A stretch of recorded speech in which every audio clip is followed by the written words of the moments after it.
வணக்கம் மக்களே, GB Tamil vlog சேனலுக்கு உங்களை அன்போடு வரவேற்கிறேன். தேனி மாவட்டத்தில் இருக்கக்கூடிய மிக பிரபலமான அருவிகளில் ஒன்றான சின்ன சுருளி அப்படிங்கிற அருவிக்கு குளிக்க போயிட்டு இருக்கோம்.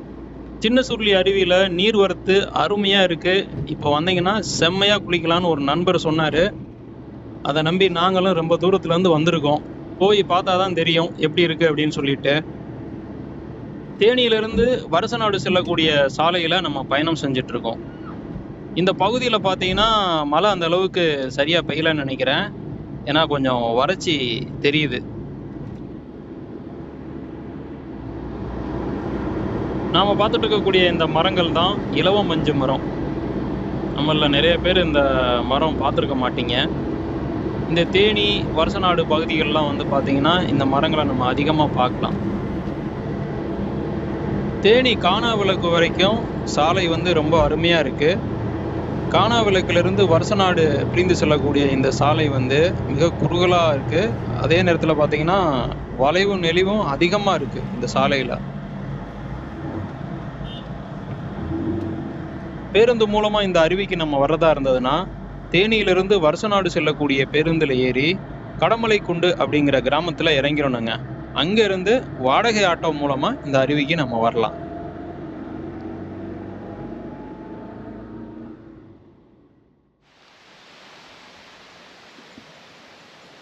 மேகமலை வனப்பகுதிக்கு உட்பட்ட மலையடிவாரத்தில் தான் இந்த சின்ன சுருளி அருவி அமைஞ்சிருக்குங்க.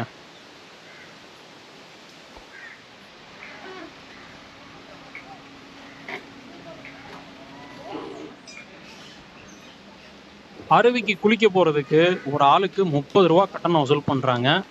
நீங்கள் வீடியோ கேமரா வச்சுருந்தீங்கன்னா அதுக்கு 50 ரூபா வசூல் பண்ணுறாங்க.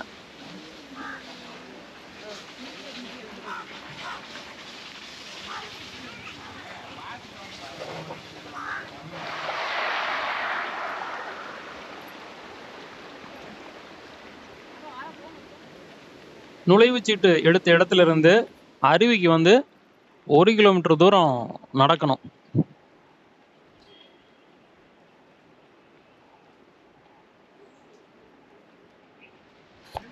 கொஞ்சம் தூரம் வரைக்கும் தார் சாலை போட்டிருக்காங்க. அதுக்கப்புறமா இந்த மண் பாதையில் தான் நம்ம நடந்து போகணும்.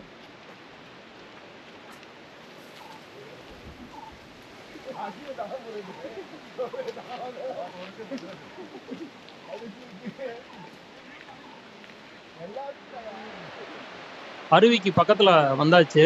அருவியோட இரைச்சல் சத்தம் இங்கே வரைக்கும் கேட்குதுங்க.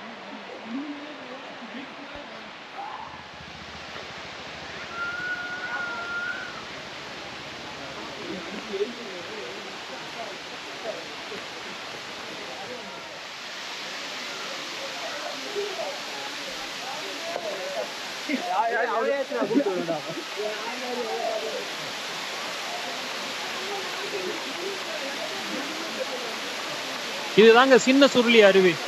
நாங்கள் எதிர்பார்த்ததை விட அருவியில் நீர்வரத்து அதிகமாகவே இருக்குங்க.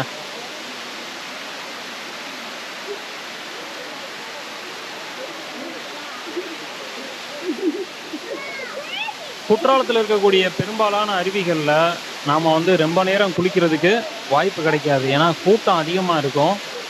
ஆனால் இந்த மாதிரி சிற்றருவிகளில் வந்து நம்ம எவ்வளோ நேரம் ஆனாலும் குளிக்கலாங்க.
அருவியில் செம்மையாக ஒரு குளியலை போட்டு இங்கேருந்து கிளம்ப ஆரம்பிச்சாச்சுங்க.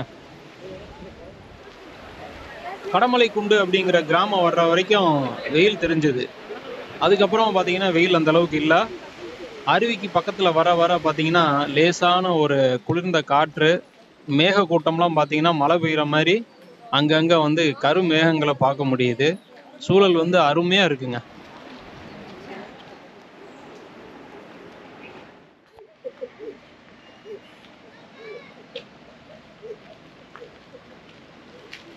நீங்கள் காரில் இந்த அருவிக்கு வந்தீங்க அப்படின்னா நுழைவு சீட்டு எடுக்கிறதுக்கு பக்கத்துலேயே வந்து கார் நிறுத்தாதீங்க. கொஞ்சம் தூரம் தள்ளி வந்து கார் நிறுத்திக்கலாம். நாங்கள் வந்து தெரியாமல் வந்து அந்த நுழைவு சீட்டு எடுத்த இடத்துலேயே கார் நிறுத்திட்டோம். அதனால் ரொம்ப தூரம் நாங்கள் நடந்து போய் குளிக்க வேண்டியதாகிடுச்சு. நீங்கள் வந்து கொஞ்சம் தூரம் தள்ளி போனீங்கன்னா கார் நிறுத்துறதுக்கு ஓரத்தில் இடம் இருக்கும். அங்கே நிறுத்திட்டு நீங்கள் கொஞ்சம் தூரம் நடந்தால் போதும் அருவிக்கு. காலை 9 மணிலேருந்து மாலை 5 மணி வரைக்கும் நமக்கு குளிக்கிறதுக்கு அனுமதிப்பாங்க. இந்த சின்ன சுருளி அருவியை பொறுத்த வரைக்கும் இங்கே வரக்கூடிய மக்கள் கூட்டம் குறைவு தான். இன்னைக்கு ஞாயிற்றுக்கிழமை அப்படி இருந்தும் வந்து கூட்டம் குறைவாக தாங்க இருக்குது. இந்த பகுதிகளில் அதிகமாக மழை இருந்தால் மட்டும் குளிக்கிறதுக்கு தடை விதிப்பாங்க. அதை மட்டும் விசாரிச்சுட்டு வாங்க. அருவியில் தண்ணி விழுகுதா அப்படிங்கிறதையும் விசாரிச்சுட்டு வாங்க. நீங்கள் எப்போ வேணாலும் இங்கே வந்து குளிக்கலாம். தேனியிலிருந்து இந்த சின்ன சுருளி அருவிக்கான தூரம் பார்த்தீங்கன்னா 52 கிலோமீட்டருங்க. நிறைய நண்பர்கள் வந்து இங்கே வந்து இருசக்கர வாகனத்தில் தான் வந்து குளிச்சுட்டு போயிட்டு இருக்காங்க. அருவிக்கு பக்கத்தில் உணவகமோ கடைகளோ கிடையாது. நீங்கள் ஏதாவது சாப்பிட்றதுக்கு வாங்கிட்டு வரணுன்னா கடமலைக்குண்டு அப்படிங்கிற கிராமத்திலே வாங்கிட்டு வந்துடுங்க. நீங்கள் நம்ம சேனலை இப்போ தான் முதல் முறையாக பார்க்குறீங்க அப்படின்னா மறக்காமல் நம்மளோட சேனலை சப்ஸ்கிரைப் பண்ணி வச்சுக்கோங்க. இது போல் நிறைய வீடியோ நம்ம சேனலில் போட்டிருக்கோம், அதையும் போய் பாருங்கள். இந்த சின்ன சுருளி அருவி சம்பந்தமாக மேலும் உங்களுக்கு ஏதாவது தகவல் தேவைப்பட்டால் இந்த வீடியோவில் கமெண்ட் பண்ணுங்கள். மீண்டும் அடுத்த வீடியோவில் உங்களை சந்திக்கிறேன். நன்றி.